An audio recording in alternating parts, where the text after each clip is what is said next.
Alam mo,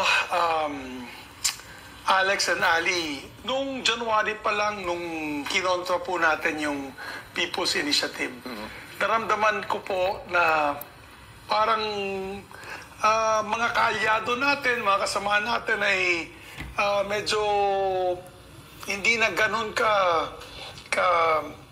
I'd say, responsive sa ating liderato. At nakikita ko po marami po mga dumarating na batiko mismo sa mga kaalyado natin. And then on forward to February, March, naglalabas na po yung mga black propaganda against sa liderato ng Senado. And most recently, I guess dahil sa mga hearings ni Senator Bato de la Rosa, ay may mga nagalit sa akin na may kapangyarihan. At siguro, sabi nila, palitan yung liderato ng Senado. Nahihinahin lang talaga ako, Alex, kasi alam mo, the Senate has always been an independent institution. Sinasabi nga nila, last bastion of democracy. Pero mukhang may ibang tao na may ibang agenda. But of course, hindi ko naman sinasabi ito ay agenda ng ating bagong Senate President. I'd like to congratulate Senate President Chis Escudero sa pag-ascend niya po as bilang Senate President ng Republika ng Pilipinas. Ang akin lang po, naramdaman ko talaga ng hirap ng itong nakarang 5 buwan. And grabe ang pressure sa akin. Lalong lumala lang dahil itinulak po natin ang independensya ng Senado na binigay ko po ng kapangyarihan ng lahat ng mga senador, ng lahat na kanilang mga komitiba na magkaroon ng hearings. Kahit sino po matamaan, kahit sino man ang masasaktan, so as long as may, of course, mapapakita po ng pruweba, ng ebidensya, at yung kanilang agenda ay syempre ay para sa pakanan ng taong bayan. Kaya siguro dahil dyan ay medyo naipit po tayo. Opo. Pero handa po tayo, Alex and Ali, na ituloy po ang laban para sa bayan. Okay. Na hindi po mawawala yung advokasya natin na itulak yung pagtaas ng sweldo ng ating mga manggagawa, yung pagtulak ng mga programa para sa livelihood, no? Para maangat ang kabuhayan ng ating mga mahihirap na masang Pilipino. Opo. Ayun lang bilang ordinaryong senador. And I think sa talumpati ko, binanggit kong lahat ng mga ginawa po natin in these last 2 years. Ang dami po natin batas na naipasa, ang dami po natin ginawang mga hakbang para manatiling independensya ng Senado. Biro mo, 4-5 months ago, kumuntik na mawalang saysay ang Senado. Tayo po ay lumaban para sa ating institusyon, and I'm proud to say that nanatili po tayo. So, yun lamang po, siguro may mga nasaktan, may mga may kapangyarihan.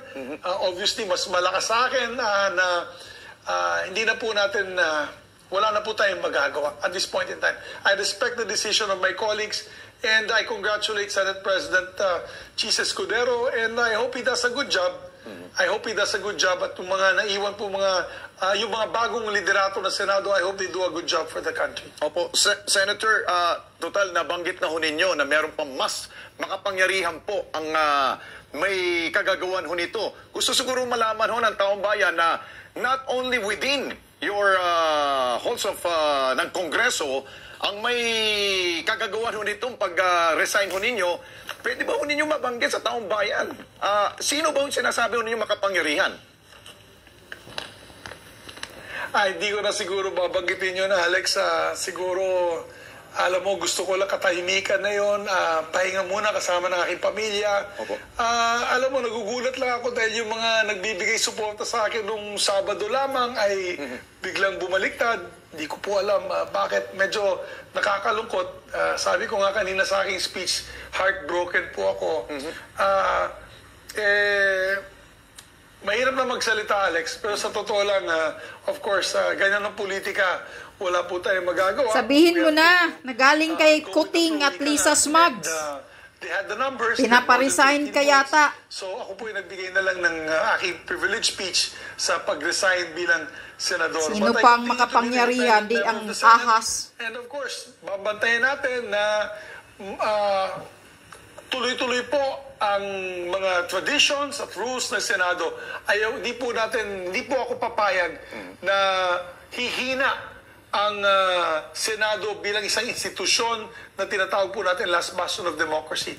Kailangan we should revere those that came before us, lalo-lalo ng mga senador na nauna sa atin, katulad ni Senator Joker Arroyo, Senator Rene Sagisag, Senator Frank Drilon, who had already retired, na kung saan talagang pinakita nila ang halaga ng Senado sa nation building at sa paggawa po ng legislation. So we will continue to fight for that. We will continue to do that bilang isang ordinaryong mambabatas. Opo, Senator, you made mention kanina na isa po siguro sa mga rason dahil itong nangyari to sa Senado is because ito pong ongoing na Senate investigation po ng Committee on Public Order and Dangerous Drugs ni Senator Bato. I'm sorry to be blunt po, Senator, meron bang kinalaman ditong Malacanang? Yeah, sabihin mo na. O si Tambalos-los ba? Well, maraming haka-haka, maraming nagpipapadala ng text message na wina-warning po ako na yun nga, ay medyo maraming nagagalit sa akin. Sabi ko nga sa hearing, naalala nyo, nagsalita po ako sa hearing, I attended once at nagbigay po ako ng pahayag na sana wag gamitin itong hearing para sa pamumulitika. Yes. At sinabi ko doon, napakahirap ng aking sitwasyon.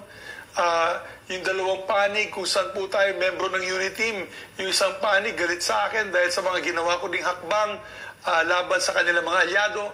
Dito din sa kabila ay nagagalit sa akin dahil itinuloy ko po ang pagdinig nitong hearing na ito na karapatan naman po ng mga senador yan, karapatan ng chairman ng committee na magkaroon itong mga hearings na ito.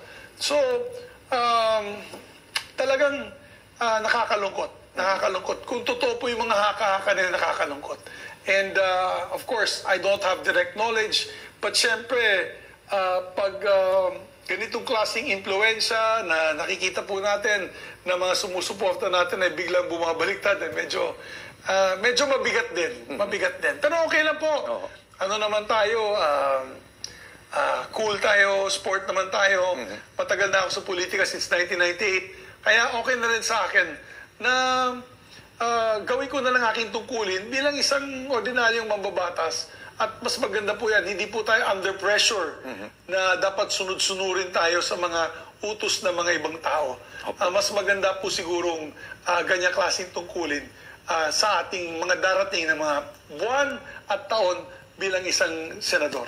And Senator, dahil po sa pagbabago ho sa mga posisyon po dyan sa Senado, anong magiging role po ninyo po dyan? Kayo po ba ay aanib na ho sa minority group? Papag-usapan po namin yan ngayong gabi, Alex and Ali. May meeting po kami, dinner meeting. Actually, pagkatapos po nito ay sasama ko ng aming grupo. I would like to thank, nagpapasalamat po ako sa aking kasamahan, Senator Lauren Legarda, na talagang at the very end, nakasama ko siya, hindi siya bumitaw. Senator Joel Villanueva, Senator Sani Angara, Senator Sherwin Gatchalian, sino pang, Senator J.V. Ejercito, sino pang hindi ko pa nababanggit. Baka makalimutan ko. Nancy Binay. Senator Nancy Binay, kasama po natin, nagbitiw din sila sa pwesto nila. Saludo po ako sa kanila dahil nagbitaw po sila sa pwesto nila. Opo. So talagang hangang-hanga po ako sa kanila. So, nagpapasalamat po ako sa grupong iyon. Opo. Senator, kasama ko po si Ali. May tanong rin po sa inyo. Magandang gabi po, Senator Zubiri. Katanungan ko lang po, nabanggit nyo kasi you did not, I will paraphrase po, Senator, you did not follow instructions. Ito ba'y may kinalaman dun sa mga, syempre, isinusulong po na legislative agenda ng ating Pangulo? Pero alam din natin yung talagang pinanindigan ninyo na independence of the Senate, considering tatlong supposed to be equal branches of government, ang executive, judiciary at ang legislature. Yung legislative agenda, particularly po yung economic chacha po, does that have anything to do dun sa hindi pagiging stampad Senate nga sa inyong pamumuno? Well, hindi kami tumupad sa timeline dahil nga yung gusto po nila na RBH6 na pinag-hearing po natin na yun. No? Hindi pa tapos yung hearing ng RBH6. Unfortunately, hindi ko na po alam anong mangyayari doon dahil nag-resign din po si Senator Sonny Angara sa kanya mga komitiba. Siya po yung sponsor nitong RBH6 sa mga hearings. Naalala ko meron po silang timeline na hindi po namin naisunod. Dahil sinabi naman po natin, kailangan pag-usapan to ng masinsinan. Hindi naman mamadiliin ang amendment sa Constitution. Napakahalaga po na ganitong klaseng importanteng panukala, hindi pwedeng basta-basta ipasa lamang ng isa't 2 linggo. No, kailangan ng extensive consultation. Kaya kami po ay pumunta ng Baguio noong nakarang linggo. At this week sana, we were supposed to go to Cebu and Cagayan de Oro. Mukhang hindi na po matutuloy yan. Kung saan pag-usapan po namin ang RBH6. Of course, nag-umpisa po yan nung napikon yung may mga kapangyarihan na hindi po namin sinuportahan ng PI, People's Initiative. Siyempre, hindi po namin susuportahan yan dahil mawawala po ang kapangyarihan, ang saysay ng Senado dito sa mga desisyon na usaping amendments ng Constitution. Kasi tatanggalin po nila yung kapangyarihan namin to vote as one. Kaya, in a rare moment, nagkasama po kami lahat, nagkaisa po kami lahat, na hindi kami pumayag. Unfortunately, dahil dyan, ay may mga nagalit po sa akin at sa aming liderato. And dyan po nag-umpisa siguro itong problema ko. Pero okay lang, Ali. I take it with my head held up high. Proud po ako. I'm very proud. Ako yung nagagalak na nagawa ko po yung tungkulin ko bilang Senate President kung saan talagang binigyan po natin importansya, independensya ng ating institusyon. Hindi po tayo natakot, hindi po tayo nag-compromise. Pagdating po ng ating institusyon, we kept it independent as much as possible and relevant in today's society. Thank you.